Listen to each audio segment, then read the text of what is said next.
Good evening students, welcome back to the channel. और इस video में हम डिस्कस करेंगे important questions of British drama. पिछली वीडियो में मैंने आपके साथ क्वेश्चंस डिस्कस किए थे।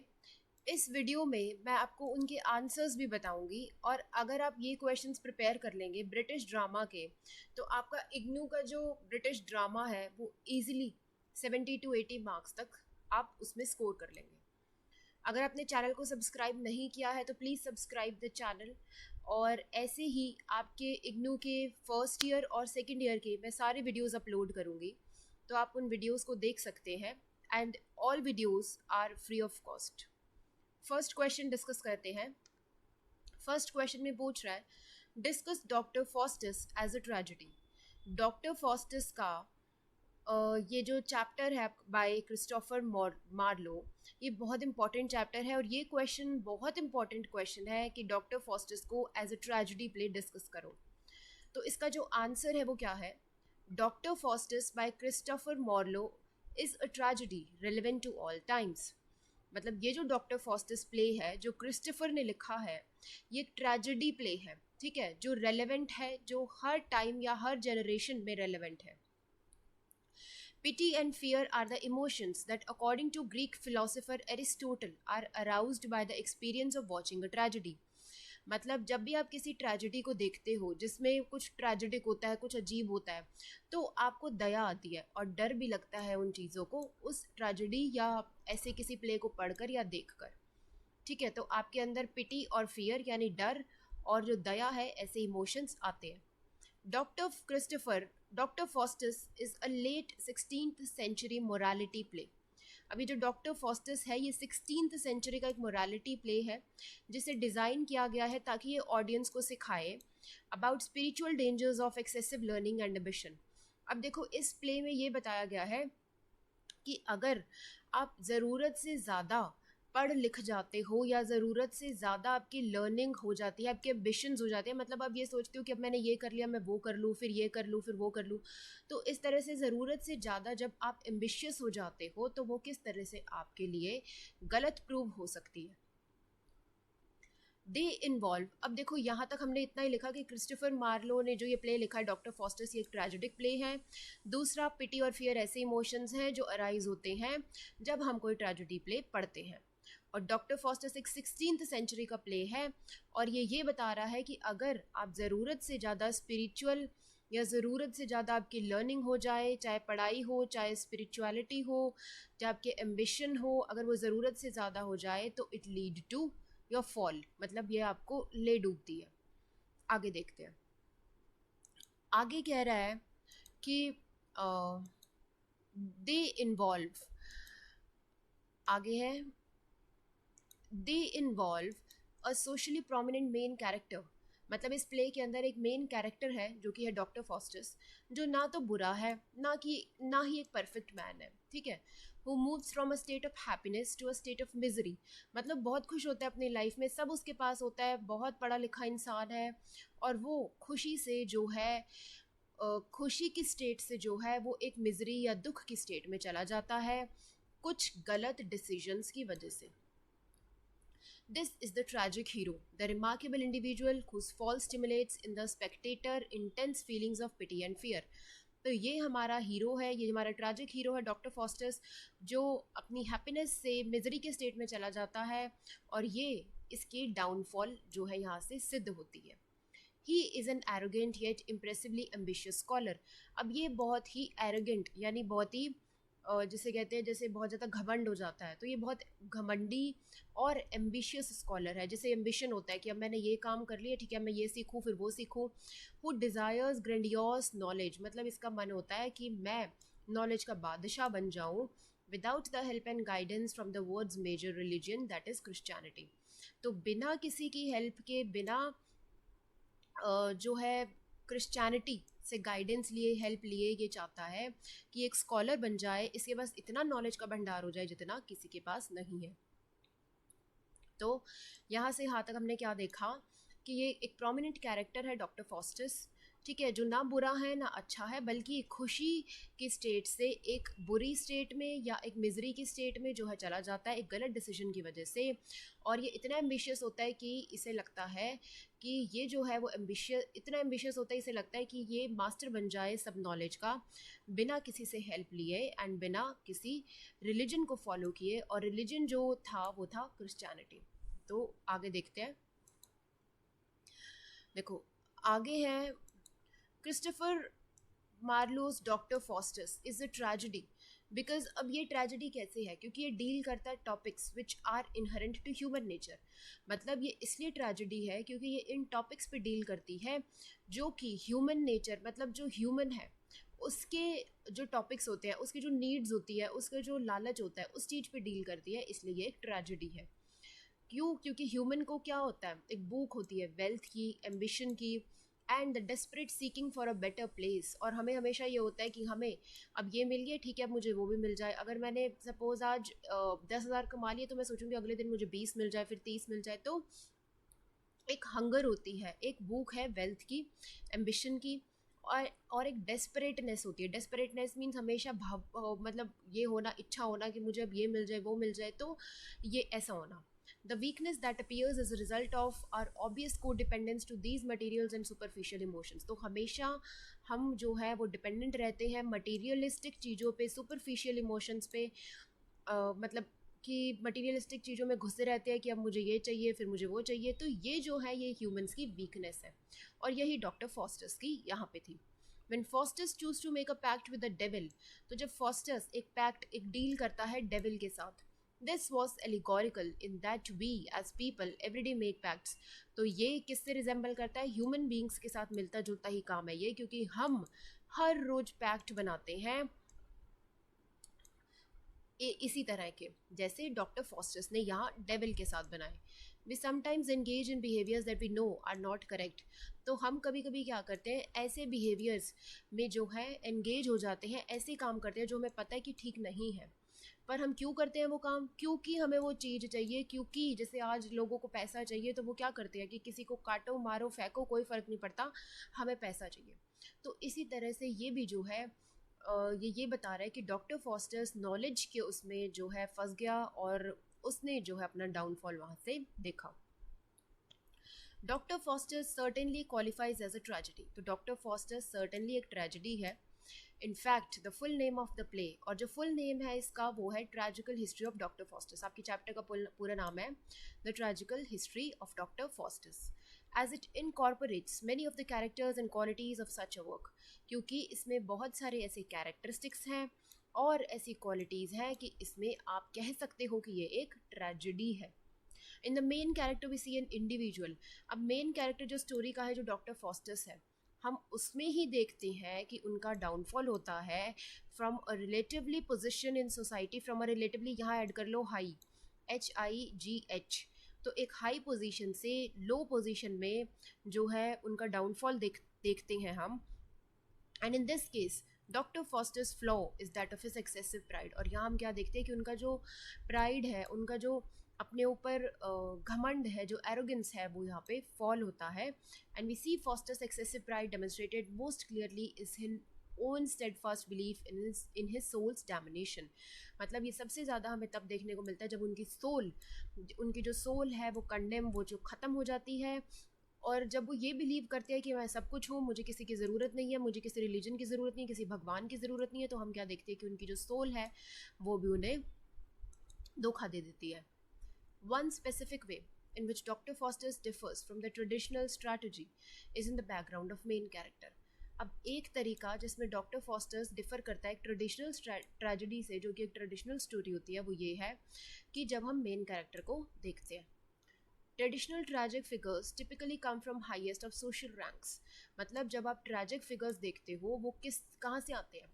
वो बड़े ही रॉयल या नोबल जो है रीजन से आते हैं, वो बड़े ही अमीर या बहुत ही अच्छे घराने के होते हैं।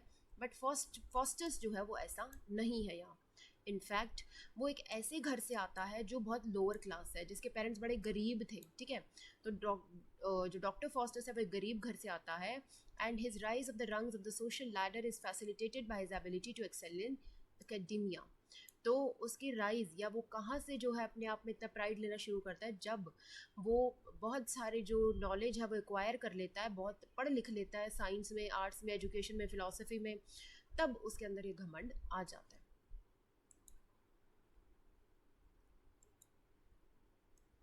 Dr. Faustus is a tragedy because the main character falls as a victim of his own circumstance. अब डॉक्टर फॉस्टस एक ट्रेजेडी क्यों है? क्योंकि जो हमारा मेन कैरेक्टर है फॉस्टस, वो अपने ही बनाए जाल में फंस जाता है। He is a man with all potential and possibilities to be successful. वो एक ऐसा आदमी है जो बहुत सक्सेसफुल हो सकता है, उसमें बहुत पोटेंशियल है, मतलब वो बहुत अपने अंदर जो है ये इतनी काबिलियत रखता है कि वो सक्सेसफुल हो सकता है। He is a रेनिसा man who is worst. अब वो एक ऐसा आदमी है जो साइंस, आर्ट्स, एजुकेशन, फिलोसफी इतना कुछ जानता है, yet he utilises his energy and wit. But वो अपनी एनर्जी और अपनी अक्ल, अपनी विट यानी अपनी अक्ल को यूज़ करता है नॉनसेंस कामों में और अननेसेसरी गोल्स को अचीव करने में। सच एज क्यों? क्योंकि उसका मन करता है कि वो एक मजिशियन बन जाए, वो एक जादूगर बन जाए, ठीक है। such as his obsession to be a magician and ridiculous fixation for power। तो उसका क्या मन करता है? भाई जादूगर बन जाए। a power he has no clue what to do with। तो वो चाहता है कि उसके पास पावर आ जाए, लेकिन उसे ये नहीं पता कि वो इस पावर का क्या करेगा। to make matter worse, his self-absorbance led him to a pact with the devil। तो इस बुरे काम में वो क्या करता है? एक डेविल यानी एक राक्षस के साथ जो है एक पैक्ट, एक डील साइन कर लेता है to obtain the power he wanted. तो उसे पावर चाहिए और उसे नहीं पता उस पावर का उसने क्या करना है। He didn't know even why he did it in reality. और उसे ये भी नहीं पता उसने किया क्यों है। In fact he did it with no solid base. तो उसे बिल्कुल नहीं पता शुरू में उसने क्यों किया है, और इसके बारे में वो बाद में रिग्रेट यानी बाद में अफसोस जरूर करेगा। All this is for nothing, he dies insane and cursed. अब ये किसी मतलब का नहीं है, वो मर जाता है and no triumph no merits, उसे कुछ भी नहीं मिलता। Just he is victim of himself, अपने ही जाल में फंस जाता है। Doctor Faustus, a well respected German scholar, grows dissatisfied with the limits of traditional form of knowledge. तो डॉक्टर फॉस्टर्स जो है वो बड़ा होता है इतनी सारी नॉलेज लेकर, मेडिसन की, लॉ की, रिलीजन की, बट जब वो ये सोच लेता है कि वो जादू सीखेगा, तब वो उसकी डाउनफॉल या तब उसका जो है जो बुरा समय है वो शुरू हो जाता है। In Marlowe's play the antagonist demon Mephistopheles orders the personification of 7 deadly sins. अब ये जो डेविल है जिसका नाम आपको ये बताया हुआ है मेफिस्टुलस, ये ऑर्डर करता है 7 डेडली सिंस को, सच एज, और वो 7 डेडली सिंस या 7 जो गलत काम है वो क्या है? एनवी मतलब किसी से ईर्ष्या करना, लीचरी, and Foster's favorite, pride to occupy Foster's time and attention। और फॉस्टस का फेवरेट क्या है? कि उसको प्राइड चाहिए, कि उसको ये चाहिए कि सब उस पर अटेंशन पे करें, ठीक है। End of the play shows the consequences. और जब एंड होता है प्ले का तो हमें दिखता है कि डॉक्टर फॉस्टस अपने ही इनमें जो है फंस जाता है। और जो थीम है is as relevant to moral and religious people today and brings an Elizabethan catharsis to the audience through fear of their own potential fate। तो थीम जो है वो साफ साफ ये बता रही है और रेलेवेंट है आज के टाइम में, मॉरल और रिलीजियस पीपल पे वैलिड होती है, ठीक है, कि किस तरह से आप लोग जो है वो ऐसी चीज़ों में फंस जाते हो या ऐसी दुनियावी चीज़ों में फंस जाते हो जो आपके लिए गलत साबित होती है। Elizabethan catharsis, as innovated by Marlowe, differs from Aristotelian catharsis in that innovative former is audience related, while the classical later is play related। तो जो एलिजाबेथन कैथारिसिस है वो जो है मार्लो से डिफर करती है फ्रॉम एरिस्टोटेलियन कैथारिसिस इज दैट कि जो हमारी एलिजाबेथन है वो इनोवेटिव थी, वाइल जो हमारा एरिस्टोटल का जो कैथारिसिस है वो प्ले रिलेटेड है। From the perspective of character, the central character. और अगर आप कैरेक्टर को देखो, जो डॉक्टर फॉस्टर्स का जो कैरेक्टर है that is guilty.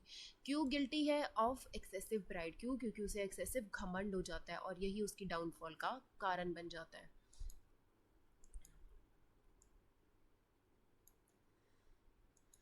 It is well known that the pride, अब ये बहुत अच्छे से पता है कि अगर प्राइड और जो फैटल डीड्स है मतलब प्राइड, इतना घमंड और जो गलत काम हम कर रहे हैं, ठीक है, ये जो है ये मार्लो ने 1594 में लिखा था, जब original doctor John and fosters जो है थे।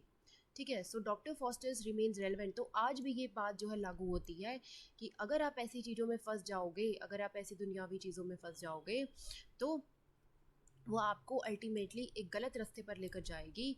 तो इसलिए ये प्ले जो है वो एक ट्रेजेडिक प्ले है, और ये एक अप्रोप्रिएट पिक्चर है कि आपको जो है ज़्यादा प्राइड नहीं होना चाहिए, या आपको गलत डीड्स या गलत काम कमिट नहीं करने चाहिए।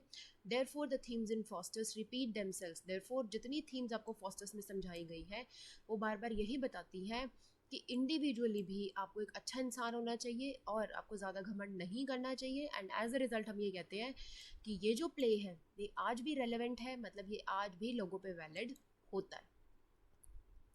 आई होप आपको ये क्वेश्चन समझ आ गया होगा। इस क्वेश्चन को ज़रूर प्रिपेयर करिए, ये क्वेश्चन बहुत इंपॉर्टेंट है। ये क्वेश्चन शॉर्ट नोट्स में भी आ सकता है 5 मार्क्स में, और अगर ये ऐसे पूछा जाए तो आप 20 मार्क्स में इतना लिख सकते हैं। हर वीडियो में हम 2 क्वेश्चंस डिस्कस कर लेते हैं, क्योंकि आई गेस वीडियो बहुत बड़ी हो जाएगी और आपको प्रॉब्लम हो जाएगी। तो आप पॉज करके वीडियो को दोबारा सुन सकते हैं और इन क्वेश्चंस को जो है नोट डाउन कर सकते हैं।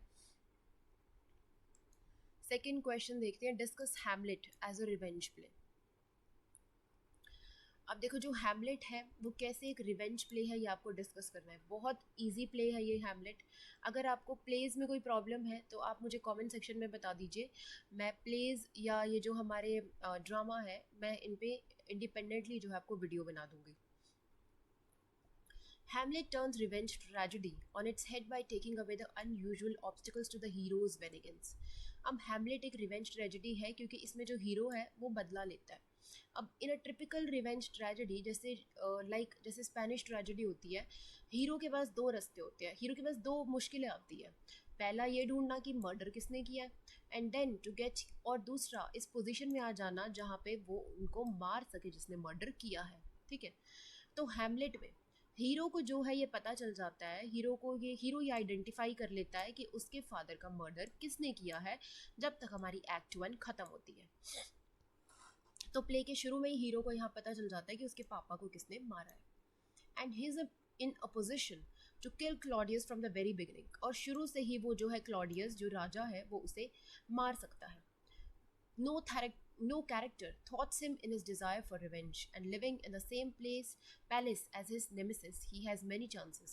और दूसरा ये उसी जगह रहता है जहाँ ये क्लॉडियस रहता है। ठीक है, एक ही जो है ये पैलेस में रह रहे हैं, तो ये इजीली रिवेंज ले सकता है, इजीली बदला ले सकता है अपने फादर का इनसे। Hamlet's only real obstacle in his head. तो जो रियल इनके पास प्रॉब्लम आती है, जो हैमलेट के पास प्रॉब्लम आती है रिवेंज अपना बदला लेने में इस क्लॉडियस से, वो क्या है, वो इनके दिमाग में जो अजीब बातें चलती है वो है। तो he is uncertain what he should believe and how he should act. तो इसको ये होता है कि मैं कैसे बिलीव कर लूँ कि इसी ने ही मारा है, हालांकि इसे पता चल चुका है, फिर भी इसके मन में क्वेश्चंस आते हैं कि कैसे बिलीव करे और किस तरह से ये एक्ट करे या क्या ये करे। अब by making the obstacles to Hamlet's revenge internal, तो हैमलेट के जो ये रिवेंज है, जो उसको ये बदला लेना है, Shakespeare introduces philosophical questions to the revenge tragedy. तो शेक्सपियर क्या करता है कि इंट्रोड्यूस करता है कुछ ऐसे क्वेश्चंस इस ट्रेजेडी में जो आपने पहले नहीं देखे। Can we believe the evidence of our eyes. तो क्या क्वेश्चंस आते हैं कि क्या जो मैंने आंखों से देखा वो सच होगा। इज रिवेंज जस्टिफाइड, कि क्या उसने मेरे फादर को मारा और मैं भी इससे बदला लूंगा तो वो ठीक रहेगा। कैन बी प्रिडिक्ट, और क्या मैं ये जान सकता हूँ कि क्या कॉन्सिक्वेंसेज होंगे, कि अगर मैं इसको मारूंगा तो उसके बाद क्या होगा, और क्या होगा जब हम मर जाएंगे, जब मैं मर जाऊंगा। ठीक है, तो ये क्वेश्चंस जो हैमलेट के मन में है वो घूमते रहते हैं, और वो इसको नहीं मार पाता है क्लॉडियस को, जिसने इसके फादर को मारा था। अब ये जो है हमारा रिवेंज प्ले है, तो देखो Hamlet, characteristics of a revenge play, revenge play के क्या कैरेक्टरिस्टिक्स होते हैं। फर्स्ट कैरेक्टरिस्टिक क्या है, such play deals with the theme of murder. जिसमें आपको रिवेंज लेना है, आपको बदला लेना है, तो उसमें किसका बदला लेना होगा, उसमें थीम होगी मर्डर की, किसी ने किसी को मार दिया होगा, या किसी ने कोई क्राइम कंडक्ट किया होगा, ठीक है, या किसी ने कोई गलत काम किया होगा। तो in this reference we can say, तो इस मामले में हम ये कह सकते हैं कि जो हैमलेट का प्ले है वो एक रिवेंज प्ले है और हैमलेट को बदला लेना है। और प्ले जो हैमलेट है वो एक रिवेंज पे बेस्ड है, एक बदले पे बेस्ड है और एक ट्रैजिक स्टोरी है जिसमें इसकी लड़ाई है किससे, अपने फादर के कातिल के साथ जिसका नाम है Claudius. And the conflict is built upon the revenge, मतलब इसको बदला लेना है। So the driving force that shapes the turn of the plot of the play, namely exposition, gradual development of the plot, suspense, climax, and the catastrophe of the play's revenge. तो मतलब जो आपका plot शुरू होता है, plot में जो suspense है, क्लाइमैक्स है, वो एक ही बात में बात करता है, वो है रिवेंज यानी बदला।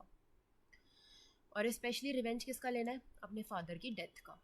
It is not only Hamlet's desire to take revenge, but also that of Lyritus, that also acts as the driving force behind the plot. तो ये सिर्फ हैमलेट का रिवेंज नहीं है बल्कि लेरिटस का भी है जो चाहता है कि रिवेंज होना चाहिए। In the play Hamlet two of the characters fathers are brutishly murdered. तो दो कैरेक्टर है ये, हैमलेट और ये जो लेरिटस है, इन दोनों के फादर को जो है मार दिया जाता है इस प्ले में, और दोनों का मेन मोटिव होता है कि हमें अपने फादर की जो डेथ हुई है उसका बदला लेना है। ठीक, अब पहला मर्डर जो है, फर्स्ट मर्डर्ड कैरेक्टर कौन है, king Hamlet, who is suppose to take revenge by son prince Hamlet. The second murder is Polonius, who is suppose to be revenge by son. अब दूसरा मर्डर जो होता है वो पोलोनियस का होता है जो उसका बेटा बदला लेगा। Both Prince Hamlet and Lyritus go to seek revenge for death of the father. However, they will each use different methods. अब ये जो दोनों है, हैमलेट है या लिरिटस है, अपने फादर का जो बदला लेना चाहते हैं, दोनों अलग अलग मेथड्स यूज करेंगे कि किस तरह से ये अपने फादर के कातिल से बदला लेंगे।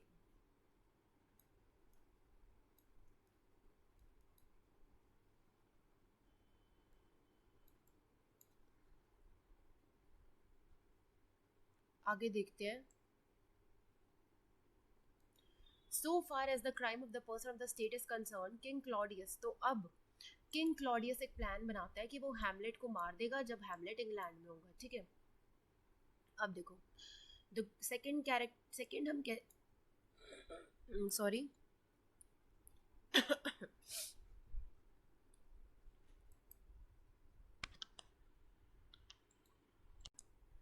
आगे देखते हैं किस तरह से हम इसे जो है एक रिवेंज प्ले कह सकते हैं। The ghost of the dead appears. अब देखो जो मर गया है, जैसे इसके फादर मर जाते हैं हैमलेट के, तो जो गोस्ट है उनका वो आता है और बताता है कि जिसने उन्हें मारा था उनकी आइडेंटिटी के बारे में। तो generally speaking the ghost is part of machinery of revenge play. मतलब जो गोस्ट है वो एक पार्ट है इस स्टोरी का, इस रिवेंज प्ले का। ठीक है, the ghost is primarily connected with the motive of revenge. अब गोस्ट का भी क्या मोटिव है, गोस्ट का क्या, उसका क्या मोटिव है, क्या वो चाहता है, वो सबसे प्राइमरीली जो है वो ये चाहता है कि रिवेंज या बदला लिया जाए, so that there is a justification, ताकि एक जो सच है, जो दोषी है, उसे सज़ा मिले। Now the deftness of Shakespeare in handling the supernatural is a thing that nobody will question. अब शेक्सपियर जो है, विलियम शेक्सपियर जो है, उनसे कोई भी क्वेश्चन नहीं करता था किस तरह से ये सुपर नेचुरल जो ये स्टोरीज लिखा करते थे किस तरह से मैनेज करते थे। And The opening scene sets the tune of the whole play as a play shrouded in mystery and terror. अब जो ओपनिंग सीन है इस प्ले का, उसी के अंदर ही आपको मिस्ट्री और टेरर या डर देखने को मिल जाएगा, क्योंकि जो गोस्ट है वो आता है, ठीक है, और रिजेंबल करता है ड्रेस में and armour the late king of Denmark Hamlet's father. तो जो गोस्ट है स्टोरी में आता है और आपको फर्स्ट ही पार्ट में वो देखने को मिल जाएगा। And we can observe the subtle skill of Shakespeare in that the ghost is not made to speak. अब हमें यह भी देखने को मिलेगा कि जो गोस्ट है शेक्सपियर का वो बोलता नहीं है। It leaves a profound impression upon the night's guard. मतलब जैसे कोई किसी के दिमाग के ऊपर एक इम्प्रेशन, एक छाप छोड़ जाता है, वैसे ये गोस्ट छोड़ जाता है। जैसे आपने अगर किसी को सपोज देख लेते हो आप उसे, तो आपको याद रह जाता है ना, इस तरह से इसे भी याद रह जाता है। तो इसको बिलीव करना पड़ता है इस एविडेंस पे जो ये देखता है। ठीक है, गोस्ट अपीयर्स ट्वाइस। अब गोस्ट जो है दो बार आता है, मतलब ओपनिंग सीन जब आप पढ़ोगे स्टोरी का, ड्रामा का, तो दो बार गोस्ट अपीयर्स होता है। एंड ये जो स्पेकुलेशन थी, ये जो वो सब देखता है, तो इसे तो हम गलत साबित नहीं कर सकते कि हमने किसी को देखा है दो बार। तो ये जो न्यूज़ थी, ये अपीयर हुआ है गोस्ट, ये बाद में जो है हैमलेट को बताई जाती है। अब हैमलेट के पास प्रूफ भी है कि उसके फादर को जो है मारा गया, लेकिन फिर भी वो बिलीव नहीं करता अभी भी। In Hamlet the prince of Denmark is urged in very strong terms by the ghost of dead king. तो इस प्ले में जो प्रिंस ऑफ डेनमार्क है उसको बड़े स्ट्रॉन्ग टर्म्स में जो है गोस्ट दिखता है और कहता है कि भाई तू बदला ले क्लॉडियस से, जिसने गलत तरीके से जो है थ्रोन असेंड किया, मतलब गलत तरीके से गद्दी पे बैठ गया, और उनसे जो है बदला लेना है क्योंकि उसने जो है इसके फादर को मारा है। एंड द रियल टेंशन, और जिसकी ये बात जो है किसी को भी नहीं पता है कि उसको मारा गया है क्योंकि इसको गद्दी चाहिए थी। The real tension of the play begins, और जो रियल टेंशन है, जो रियल स्टोरी है, वो कब शुरू होती है? जब गोस्ट जो है दिखता है और वो बताता है कि किस तरह से जो है हैमलेट है उनका मर्डर हुआ था। And Hamlet learns that his father's death was no mistake, तो हैमलेट को समझ आता है कि उसके जो फादर की डेथ है वो कोई मिस्टेक नहीं है, बल्कि हैमलेट के अंकल का प्लान था ताकि वो उन्हें मर्डर करके दोबारा वो खुद जो है थ्रोन या गद्दी पे बैठ सके। The ghost also tells Hamlet that he has been given the role of the person, और गोस्ट ये भी बताता है कि तुम्हें ये जो जिम्मेदारी है ये सौंपी गई है कि तुम रिवेंज या बदला लोगे क्लॉडियस से जिसने तुम्हारे फादर को मारा है। इसलिए हम कहते हैं कि ये जो प्ले है, ये जो ड्रामा है, ये एक रिवेंज ट्रेजेडी है जिसमें in Hamlet a crime is committed and for various reasons. तो इसमें जो है राजा को मारा जाता है और वेरियस रीजंस की वजह से लॉ और justice can't punish the crime. तो लॉ और जस्टिस इस चीज़ को नहीं पनिश कर सकता, मतलब कोई पुलिस नहीं पनिश कर सकती, बल्कि हैमलेट खुद जो है अपने फादर की मौत का बदला लेगा इनसे। Also, I am revenged. That would be scanned. A villain killed my father, and for that, I, his sole son, the his villain sends to heaven. तो कहते हैं कि एक विलन जो है मेरे फादर को मारा है और मैं उनका एक सोल सन, मतलब एक अकेला लौता बेटा जो है इस विलन को मारूंगा। In this court Hamlet states that since he is fathers only son, तो ये कहता है कि क्योंकि मैं अपने फादर का जो है अकेला बेटा हूँ तो इसलिए मेरे ऊपर है कि मैं इस मर्डर का, इस हत्या का जो है बदला लूँ। And that this development for Hamlet comes after his encounter with, और ये डेवलपमेंट या ये वो कब सोचता है? जब वो अपने फादर के गोस्ट यानी फादर के जो स्पिरिट से मिलता है। And it is one of the first times that the theme of revenge is introduced, और पहली बार जो रिवेंज की थीम है, जो बदले की थीम है, इस स्टोरी में देखने को मिलती है। ये क्वेश्चन भी बहुत इंपॉर्टेंट है, और इस चैप्टर में से तो एक ये क्वेश्चन है और एक क्वेश्चन और है बस। इसके अलावा आपको ज़्यादा प्रिपेयर करने की ज़रूरत नहीं है, आपका 20 मार्क्स का इजीली अटेम्प्ट हो जाएगा। आप मेरी वीडियोस को देख लीजिए, इन्हें 3-4 बार सुन लीजिए और इन्हें नोट डाउन कर लीजिए, आपको आपके क्वेश्चन में फुल मार्क्स मिलेंगे। Thank you so much students for watching the video. Do share, like and subscribe to my channel, और आपको मिलती हूँ मैं अपनी नेक्स्ट वीडियो में जिसमें हम अगले 2 क्वेश्चंस डिस्कस करेंगे ब्रिटिश ड्रामा के। Till then revise your lessons, and अगर आपको कोई भी डाउट्स हो तो आप मुझे कमेंट सेक्शन में कमेंट कर सकते हैं, या आप हमारे टेलीग्राम ग्रुप को भी ज्वाइन कर सकते हैं जो कि सेम नेम से है टेलीग्राम पे, चारू मदान।